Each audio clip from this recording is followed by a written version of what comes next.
abari kureba Starrays twashemererwa kuba nitwe kandi eshaheji twatunga umugisha kuba n'umuntu mukuru omucanga kitu cya Kabale nandashaba tugambira amazina ge then program tubone kugumizamo. Webare amazina ni Alex Muhwezi, inzarwa ya Apabugonji, Kabale Municipality, kandi nanyikiriza ntwara umugishogu okwakura abari kutureba n'abatuhurikize kandi mbendeze okubaje baba batuhurikize hamwe no kutureba. Webare munonga umwami Alex imwabari kutureba tura Starrays TV kandi oguni Smith Ainomugisha entande yitubinirera izoba turenda kuganira ahabo enchi business obwire bwingi zirakira kugwa hata kawire myaka 5 zitandikire. So ejo niyo ntanda tubinera izoba turabashaba mustame mu ruhuke program tutandike turenko kutwashoroza entande yitubinire naho na rebo witu mwebare munonga. So mbweno honorable twaza kushaba tugambire iwe otweyo brief introduction kugira abantu bacenge iwodi wankahe orakora nkoha then ogumizemo oratucengesa habwenchi business zitu za Kabale nangwa hatari na Kabale honka omuri Uganda nensi yona habwenchi ziratandika takawire myaka 5 okashanga zagwire. Webare munonga twereze ico tucenge. Webare munywani wanje Smith habwa ogumugisha ko kubasa kuganiraho n'abarareba Starrays TV kandi n'abaragihurikiza online. Ikibuzo ekiwambuza n'ikibuzo kikuru munonga. Icyo kubanza amazina ndi Alex Muhwezi, inzarwa ya Apabugonji, Kabale Municipality. Icya kabiri ndi banker by profession kandi nkashoma ibikwatirine na financing. So eshonga za finance ndazetegereza kurungi. Nkozere mu financial sector kumara imyaka erarenga 10. Ngeno discussion itwine erizoba ni discussion eri very close to my heart kandi itindetegereza kurungi eyindamanya opportunities zirimu, eyindamanya challenges zirimu, opportunities zirimu niki turabasa kukora kureba ngu financial sector yitu ya expandinga ya agenda kurungi omumisho. Ebindi bimwe bindakora ndi director wa Kigezi Action for Prosperity, echi nekibina ekitari kya government. Focus yitu munonga no ku empoweringa communities with a special focus ahaminyeto hamwe n'abachara. Why abachara, why eminyeto? We strongly believe ngu ezini groups z'abantu in our community eziri more vulnerable. For example, abachara, access to land is a challenge. Eminyeto, access to land ni challenge. Kandi itaka ni one of the key factors of production.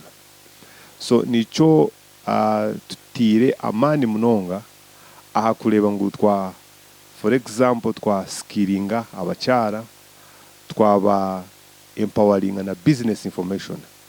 Abo kuba information ni kintu kikuru munonga. Wo taramanya ebikwatirine necho uri kukora, sometimes urakora mistakes ezuwobire ora avoiding. So in summary ebyo nibyo turakora omuri Kigezi Action for Prosperity. But we also have a special focus ahari health sector, especially turakolengana na village health teams. We strongly believe ngu VHTs countrywide nibo the bedrock ya our healthcare system.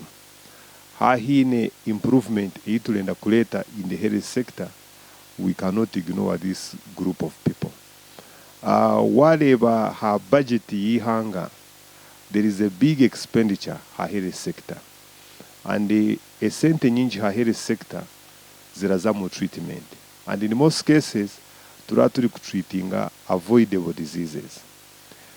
Ninga diseases eziraletwa our lifestyle. Obwire bwingi endwara ziraletwa oburofuka hamwe na exposure to abine ndwara. Now, why empowering this group of people, the VHTs, kugira ngu babase passing on information to the community, kugira ngu hygiene yo mu community improving, definitely abarwire bara reducing. So demand mu hospitals na reducing, because hata abantu barwire aba baraza mu irwariro barachendera. Meaning now government will spend less money okurwaninga ki amarwariro. So that is one of the reasons why we strongly believe this group of people, the village health teams, they need to be kuba supported by government, by all other stakeholders, kugira ngo ba playing the key role they play at the village level, because nibo the first contact our health care delivery system. Ekindi wambuza ahali business. Habwenchi business ziratandika, then before they see their third birthday za korapusinjire. Point yo kunoting yo kubanza. Abanya-Uganda generally ni entrepreneurs. Twine an entrepreneurial spirit. We are good hakutandika business.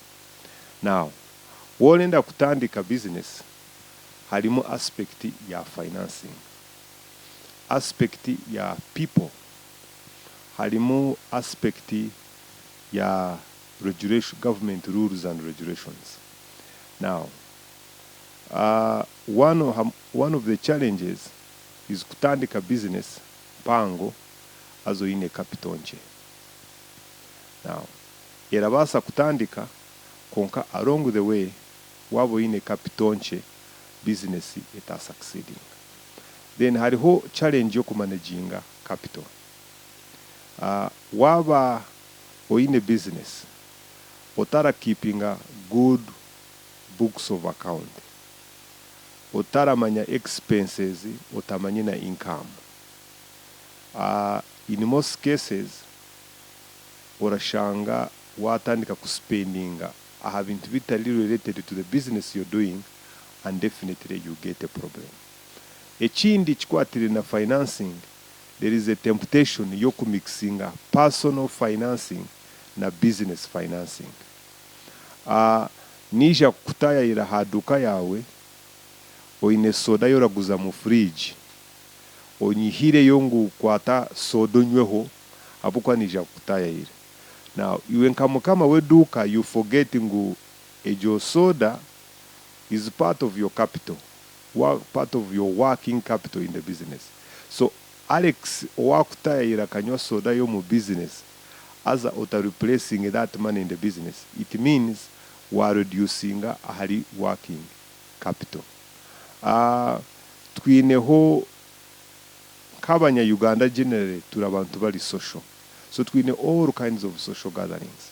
So oshange kamunywani wa walikuza kutasa wihe sente mu business ngoli kuha wedding contribution, which is not bad.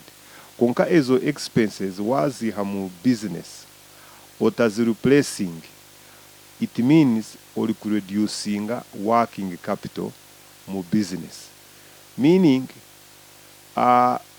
next time waza kukora shopping yaba otwirora shoppingisa milioni haturaza kushoppingisa emitwaro 8. Meaning n'amagoba gawe garaze kugira ki kuchendera. So really ekintu cha financing kiri important kugira ngo omanye kutaho difference between personal finance na business finance.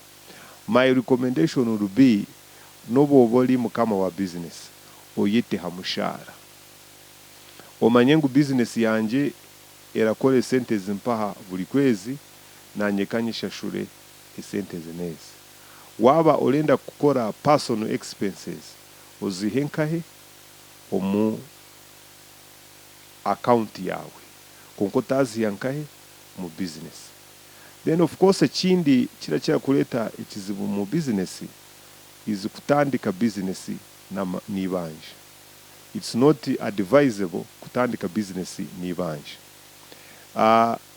The best way kushashura ibanje is kushashura ibanja out of profits, not out of the capital in the business.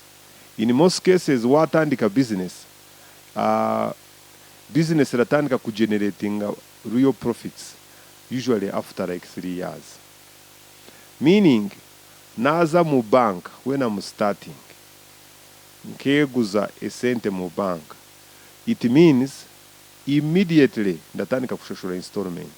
So on a monthly basis, abukuja ntindi kukora magoba, I am using my working capital kushashura bank.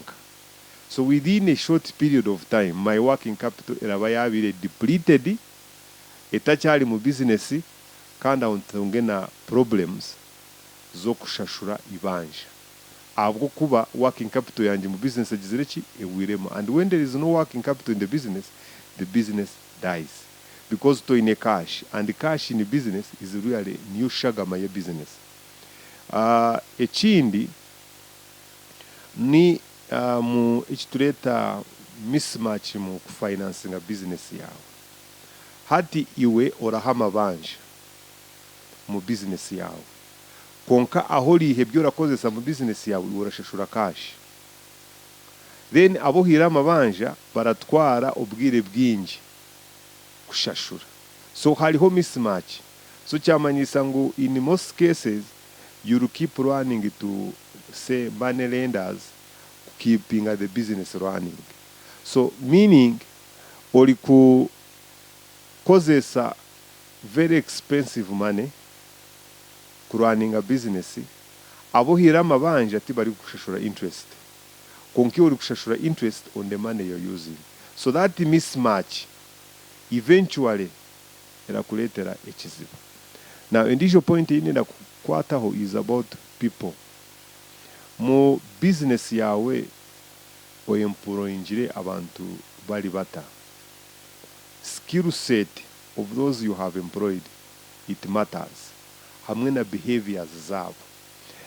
Most times businesses zo mu Uganda challenge yazo, oratandika business, then you pick your brother, your cousin, ngusha tukole business. And in most cases oshange ogwe brother wawe ninga cousin wawe, really that line of business tali interested. Konkabo kuja for example taino mulimo wamuleta mu business ngwagire ki akole. So hello business dynamics izataraze kwetekereza. Number 2, abo kugira ngo ni brother wawe ninga ni sister wawe urabasa no kutamugira ngo business tuligura shahibiri oshemere kuba wahikiri hamulimo. Konkabo kugira ngo ni brother wawe ninga ni sister wawe haraba mu compromises. And there's an old saying, time is money. Now mwamushime kwa muligura shahemwe konkabo kugira ngo liya ni relative wawe ninga ki wakumarisha shayishatu. Esente zobiri wakozere between shahimwe na shayishatu urutachagira ki utacyazikora. Then wabora employing abandi bantu, that person oshange nawe yabatuliza imico mibi, and then the business yakora kusinga. Then really ekindi is the type of business you choose to do. One challenge ni nabanya Uganda twina kahararo. Waleba Smith yatandika salon ni olenda ngotandike salon abo kuba nicho rareba kiri kugenda mu misho. Konka iwe nka Smith iwe nka Alex really salon ne kintu cyorakunda ningo uri kuchikora abo kugira ngo nicho warebire buryo mwari gukora. So really business oshimere gukora business iwe nkora yorakunda ko muntu abo kuba wachikora ngabo kugira ngo Smith nawe ni cyari kukora eventually after some time abo kugira ngo utori passionate abwe cyo uri kukora muraro yatandika kucendera azaho mpaho business tandike kugwa abo kube cyo uri kukora tiwachigire mabo kugira ngo urakikunda. Usually my advice is wabo wenda kukora business okole business not because of money, konko kole business habwe cyo rakora then cyo rakora ki attracting esente. Nicho rareba for example an artist omweshongozi primarily aratari kweshongora kutunga sente, arari kweshongora because it is what he or she likes. So my advice would be okole echora kunda, then echora kunda chikuletere esente.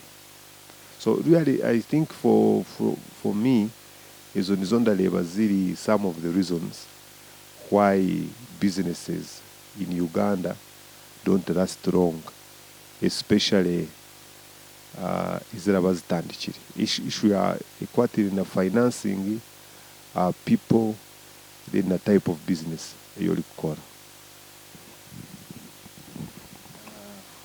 Honorable webare munonga habweshonga ezi washoroza je kandi ukamanyisa abantu ekibashime kuba barakora bandi benda kutandika business.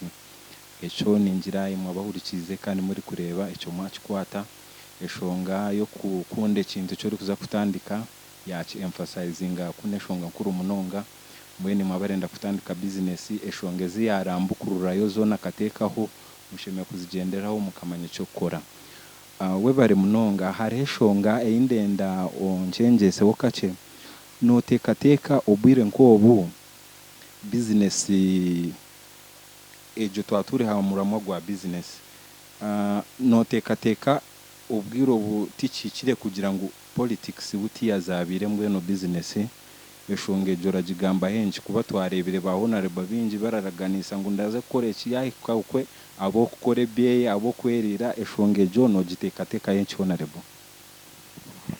Webare munywani wanje Smith abwejo kibuzo obwebembezi obu ene society ninga ihangaline ni evidence ninga ni demonstration of that society.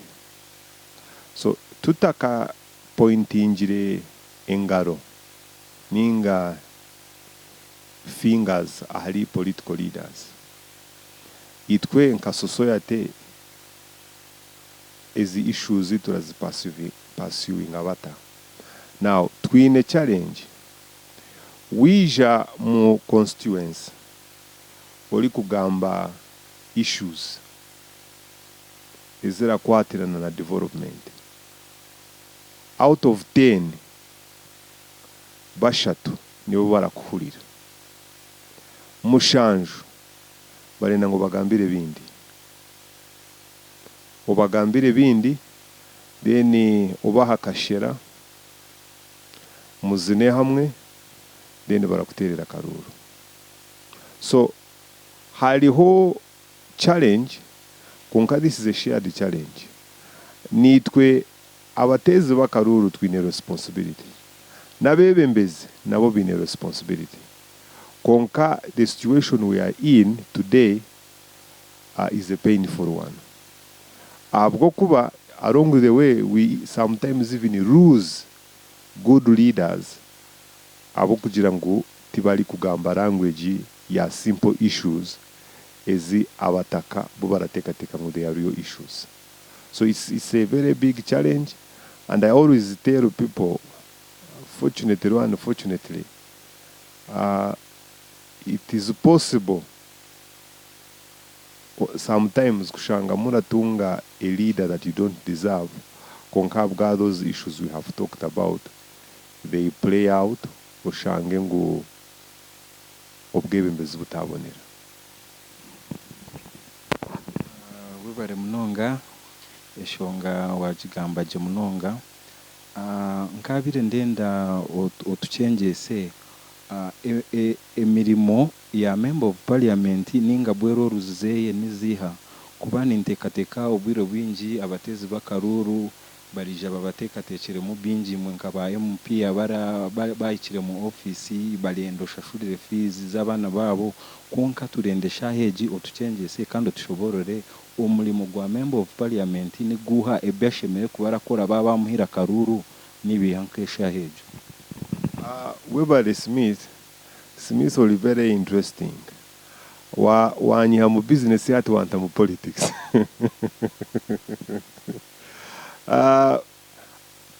Constitution ya Uganda ya 1995 amended as at 2005 ilikiria haliro rules za Member of Parliament. One ni representation mu parliament. Representation ni chiramanyisa chi. As a Member of Parliament, uijoze mu councils, for example, nka kesi ya Kabale Municipality, oze mu municipal council or attending council meetings, oze mu divisions mu councils, ohulire bitekateko by'abantu. Because as a Member of Parliament, you are free to attend those councils abokwa you are an ex-official. Or attending those meetings, ninga nabwe organizing a consultative meetings mu constituency yawe. Otunge views z'abantu. Otunge ibirabashasha obitwale mu national parliament. Kugira ngo bitunge national attention.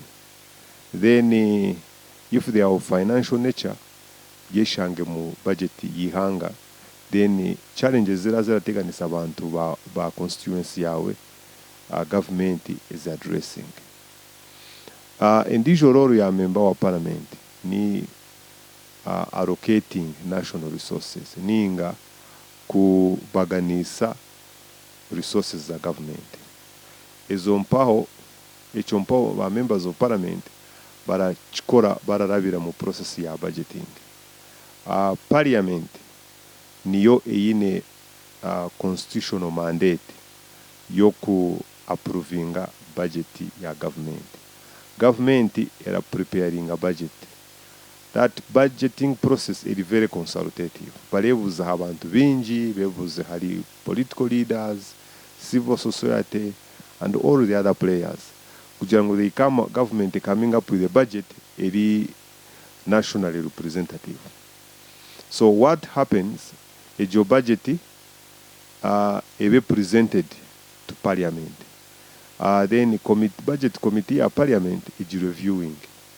Now, as a Member of Parliament, it is at that stage that you highlight issue eraruga mu constituency yawe. For example, ojiri mu Kabale ndareba government eyombekire obutale mu Gandema district. Why can't, for example, Kabale be considered for a market? Will it take those ideas at that particular time?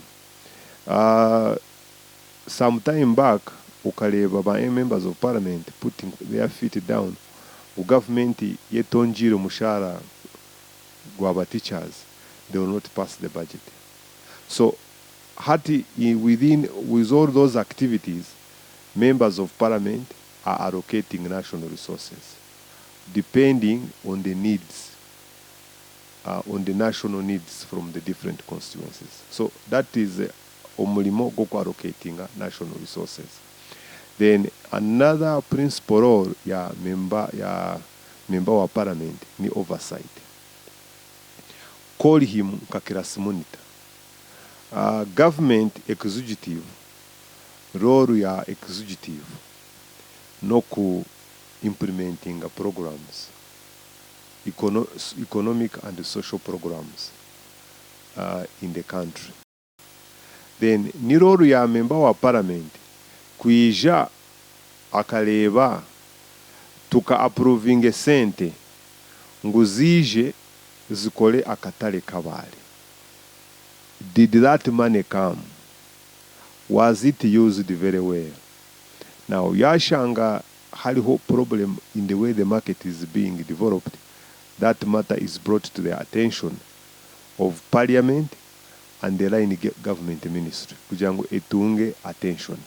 So really, those are the three cardinal roles of a member of Parliament. Now, wawagambere hali issue ya school fees, burial expenses,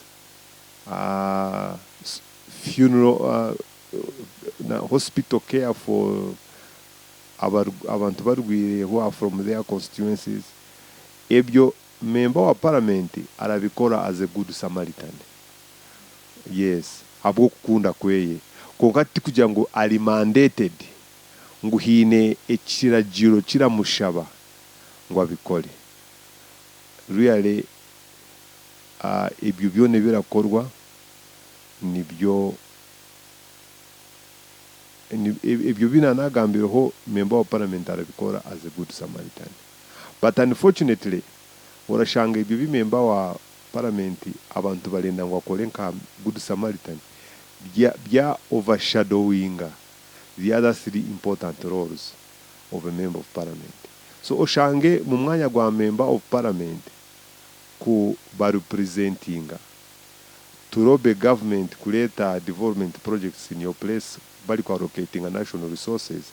If you member of parliament atabikora konka aze hari bya binde byarakora as a good Samaritan, then if you overshadowing the very big picture. And that is why you can see that some areas are developing at a faster rate than others because they have a very good member of parliament aramanya kupushinga their agenda. I will give you an example when you can go and do research. Kabale district office, head office, Kabale district local government in a various development programs ziri kugenda in Kabale district. But I can tell you, or out of 10, uraza kushanga some of those development projects ziri happening in one constituency. Reason being that constituency has a very good member of parliament. Aramanya kurobinga programs to his constituency. Konka abandi, they have given more attention to Samaritan issues. Yes. Thank you for watching Starrays TV. Katugiremu akahumuro kake tugaruke turabahereza ezindi shonga ezitwa tushari kuganiraho no mwami Alex Muhwezi Edgar. Mwebare munonga kureba Starrays TV.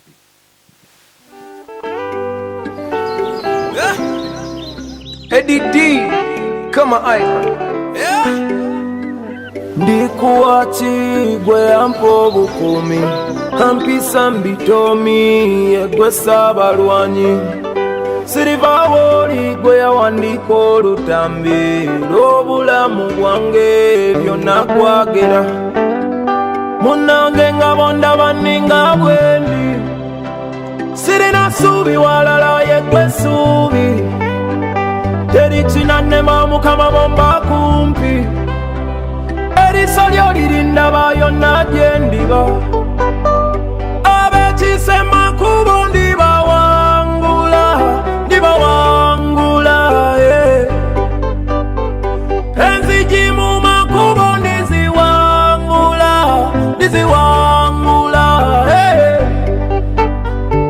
Abechisema kubo ndiba wangula Enzijimu makubo ndizi wangula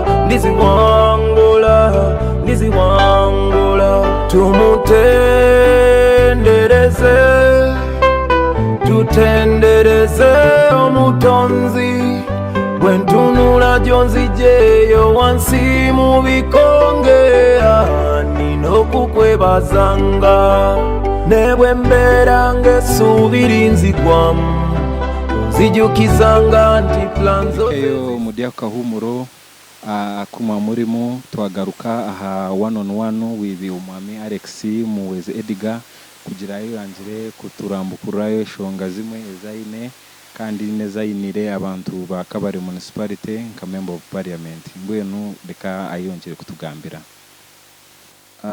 areshonga eyindenda abari kutureba kandi abatubikize Starrays TV eyindenda obachengeseho ebiro bibiri byo kwa mushanju omwaka ogu okija kurabira mikutu ya Kalimagezi aha Facebook account yawe watekechwani ekirereka koyerecheriro gumurundi kujwekera abantu ba Kabale aha ntebe eya Member of Pariament omu Kabale Municipality kandi nija nareba alecho chwani ninga kurabira hari ubwo mukutu wayongera kwereka ngo mandate yawe ninga bwe slogan eyorecherire tukikore mbwenu ndenda ucengese abantu abari kureba eco yenzire abantu bakore niki omurogo muringo gukuba kurabira muri we wabire Member of Pariament tugambire we bare munonga we bare Smith habwe ico kibuzo. Number one, it is true nyine interest yo kwesimba ka Member wa Parliament wa Kabale Municipality. A decision inkozire out of excitement nguninga someone has asked me to do so. It is a well considered decision given the circumstances. Ekyakabiri wagamba ngu ndi kugambira abantu ngu tukikole. I strongly believe ngu abantu ba Kabale Municipality baletenga Kabale era bakolera bona ha levels zabo. Now kugira ngu ekyo kyaba possible, one, tuletenga very good leadership eri focused in a long term view yo kuletaho improved welfare of the people. Then n'abantu nabo bine responsibility eyo kuchuzinga abebembezi barungi, bine responsibility yo kukora, bine responsibility yo demanding accountability from their leaders. Now, a point ya kashatu, over the last 10 years, representation in Kabale Municipality at the parliamentary level is one thing. Tihine obunanda hulire ngu my Member of Parliament ajire mu council ya municipal, ajire mu divisions ku attending their meetings to pick their views. Views zatwaraga mu parliament aziyagankahe. So I am coming in to give adequate representation to the people of Kabale Municipality. Ekyakabiri, over the last 10 years, out of 10 government development programs, is the Member of Parliament wa Kabale robinjire individually kureba nguzisha Kabale, it is another question. Now, ekindi kyakana, government service delivery over the last many years is deteriorating. Ekyatuma nagamba ekyompaho, hariho turi creating society eyinemu abantu abali, would I call them, who feel they own the country. Then hariho another group of people abali ha masse yabo mpaho abaragira ngu ihangane ryabo. Now, ekyatuma nagamba ekyo mpaho, corruption ninga obulibwe nguzi buli kweyongera. Waleba reports za Transparency International, Uganda erarankinga kurungi. Turaruzinga billion 5 every year. Issue ye mirimo y'eminyeto turajigambaho konka turareba concrete steps ku addressinga issues z'eminyeto. Uganda is second to Niger in Africa as the youngest country. So ideally, young people should be in the lead. Konka every day, eminyeto turi kusindikwa enyuma. All government programs, agenda yeminyeto, which is basically skilling eminyeto, which is creating jobs for eminyeto. Ejo agenda nishime kuba era rulinga government policy, which is not the case. Now, for me, over the last 5 years, twirenda kora development work through Kigezi Action for Prosperity. We have done a few development projects zoku empowering eminyeto n'abakyala. But I felt I was limited because Nkantine a very big platform yoku addressing the challenges that I've talked about. So that's why I have made a decision to seek for mandate yoku jwekera abantu ba Kabale Municipality omwishenjero. Now, nagamba ali corruption, nagamba aha issue yemirimo yeminyeto. Nagamba hari issue yo kubasa kukolera Kabale era kolera buli omwe. Kutari kugira ngo muri Kabale ninga mu Uganda twinema abana nebyana. I heard someone talking about it nadizo kuchetegereza, and it is making sense to me. Somehow twine abana hamwe n'enki nebyana. Konka twena turabanya Uganda.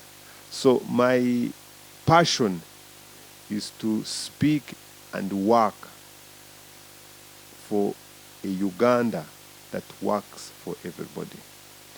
Ndenda nkwatanise n'abanyakabale tukole Kabale era tukolere twena aha levels zetu.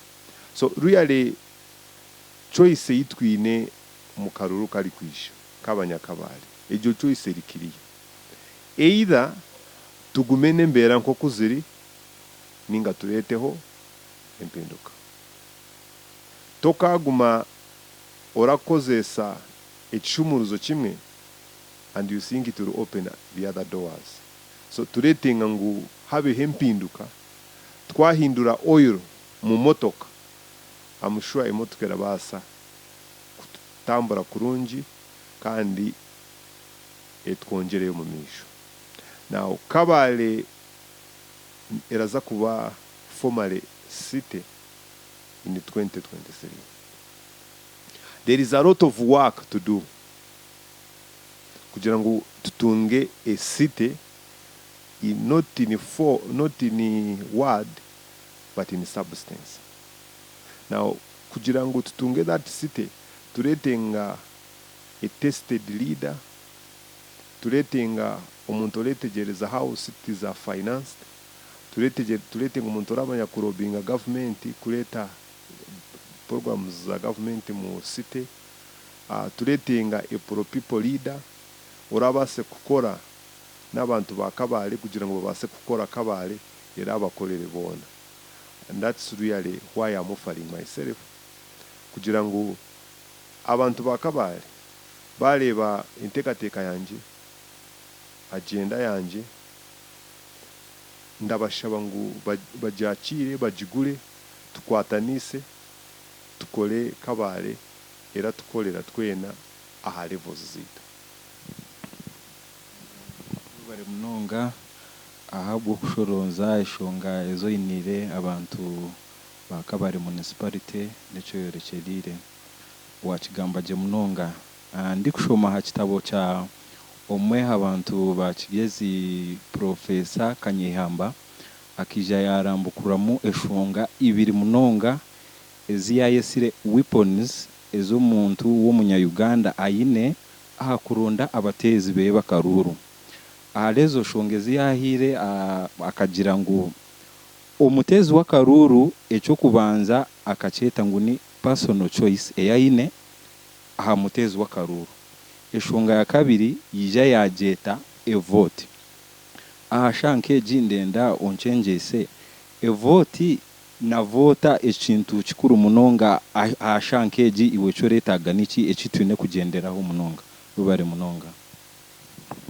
Webale Smith, ekibuzo ki wambuza, number 1, oletenga a heresy voter.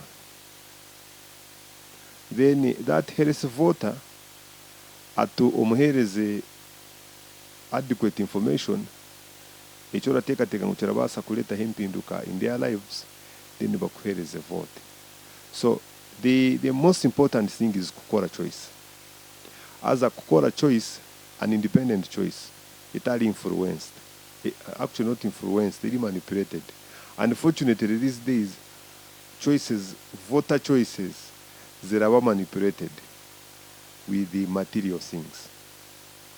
Nanagambira byakashira, nanagambira hari ebyokuguraka bribery, voter bribery.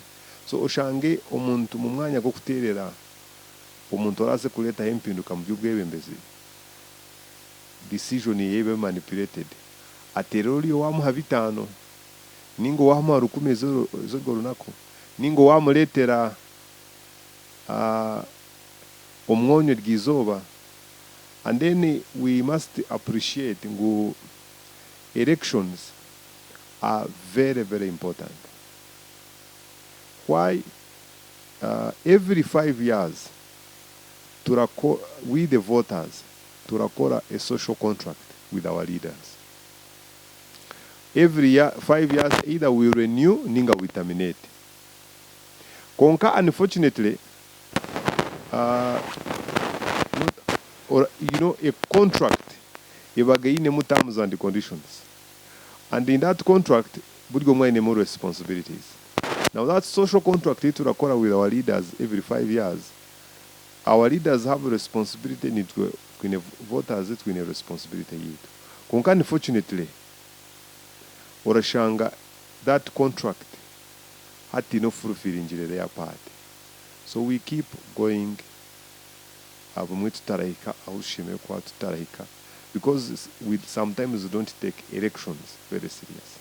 Personally, I take elections seriously because elections zine potential yo kututwara mu misho kandi speed kandi ninga zine potential yo kutugaruza nyuma.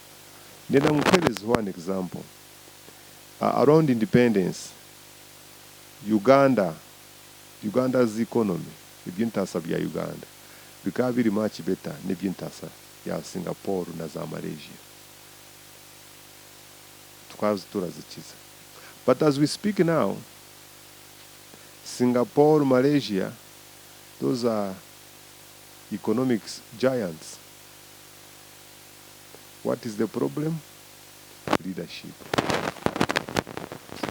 So ekintu kya leadership ticho kutwara right. All these challenges is it we need in our country. Uganda in all the resources we need to develop ourselves. Problem in leadership. And the leadership sometimes, not actually some, all the times, we need the firm leadership. Konkechi twine today sometimes ni populism. Olenda kujenda nebi popular. But what is popular does not necessarily mean it is good. So we need leadership very firm. Erakora decisions that are really good for this country, even if it is not popular. Konka twa glorifying populism, I'm sure we will have a problem. So really, I urge abaturikize n'abali kutureba, let's take elections seriously. Ababali kuteeka kutaza kutera karuru, nyabura, I urge you, aho muri hona, mu following up akakaruru, kandi murugeyo muze kutera akaruru. You know, even not voting is a choice. So, I pity ndakira kushashira abantu bara complaininga abwa services in their communities. Then wamubuza akuje ngunyoti natira karuru. Why? Unobuno bantatire results tiziraza kuhinduka. But you see, even without voting, you have decided. Now you need decision. So you shouldn't complain while ebintu bitari kugenda kurungi, because to ine right you're complaining. You are participating in the process. You're choosing a leadership that should make things better for your community.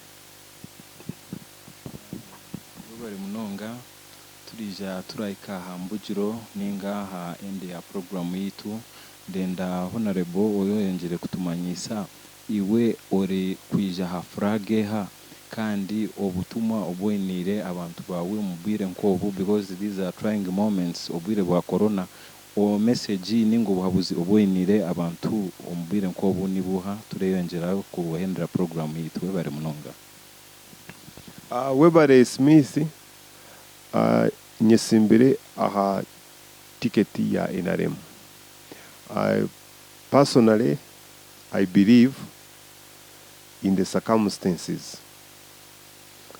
NRM ni erabasa kutuhisa aha kitulenda in the circumstances. Echa kabiri, COVID ni embera etali ya bulijo. Meaning, embera etali ya bulijo calls for doing what you have not always done. You must do what you have not always done, what you have not always been doing, because you are dealing with a situation which is not normal. Number 3, no encouraging abantu bitu ngu let's learn to live with the COVID. Abokuba COVID is not going away tomorrow. Vaccine tekabonekire, so we still have COVID. So let us learn to live with the COVID. Koku, we have learned to live with some diseases. Of course, we shall live with the COVID, tura obeying all guidelines issued by the Minister of Health. And this is for our own safety. So really, the point is, let's learn to live with the COVID. I know it is a tough time. Konka, it's not a situation eragumeho permanently. So let us be strong, to be courageous, to manage that this season na yo eine a short time. For example, I know some businesses are having a problem because their cash flows have been negatively affected by COVID-19 preventive measures. Now, waba oine loan mu bank as a business, this is the time to go to your bank. Ogambe na your bank, you negotiate a restructure. Baba rabasa kuku restructure injira. Bakabasa nko kukuhereza a moratorium ninga echuhumuro hakushashura loan for say ke myezi 5. Yeno katandika kushashura after myezi 5 chira kuhamu relief. Waba oine sente kuruga from money lenders, don't hide from them. Stamanabo obagambiri. I'm sure out of 10 kamushanju barabasa kwetegereza. Then this is the time you could reviewing costs za business, expenses za business. Then ukashuboka kebuza hati income yaruga from this line is dead. What can I do? Kugira ngo I open other lines, then business etandike. I am someone who is very optimistic. Ndamanya ngo where there is a problem, there is an opportunity. Now, why do I say that? And I'm sorry to use this example. How many accidents? You and me will be grieved. But what about the person oraguze coffins? It's an opportunity for them. What I'm trying to say is, a haliho challenge, haliho opportunity. Now, no more COVID, halimu a number of opportunities. Halimu ebiturabasa kukora. But I know it is tough, conquer, with or without COVID. We shall survive. Webare mnonga umwami Alex Muhwezi Edgar abo kuba nitwe aha Starrays TV twashemerwa postinga nimwe abaturikize kana bari kutureba Starrays TV mwe bareki muri kora ni cyango munonga twatwineho show yitu ya one on one with umwami Alex Muhwezi Edgar twashemerwa munonga habo bwiro bwatwereza kugira ngo ganireho n'abantu bitu bakabare bakigezi ba Uganda icyo turakitwara for granted we barabwa kukire twashemerwa habo kuba nitwe turashaba ngo n'ugundi murundi oije oganiriro abantu bawe turashemerwa munonga abari ha Starrays TV don't go away or asa following Starrays TV ha platform zona Facebook na Twitter accounts zitu na YouTube channel. Don't go away. We love you very much. Thank you very much.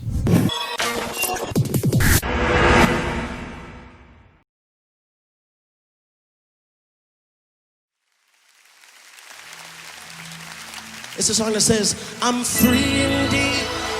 In Christ I'm free indeed. No chains are holding me.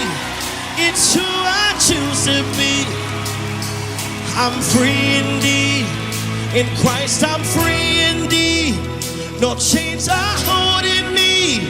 It's who I choose to be. Everybody sing out, say,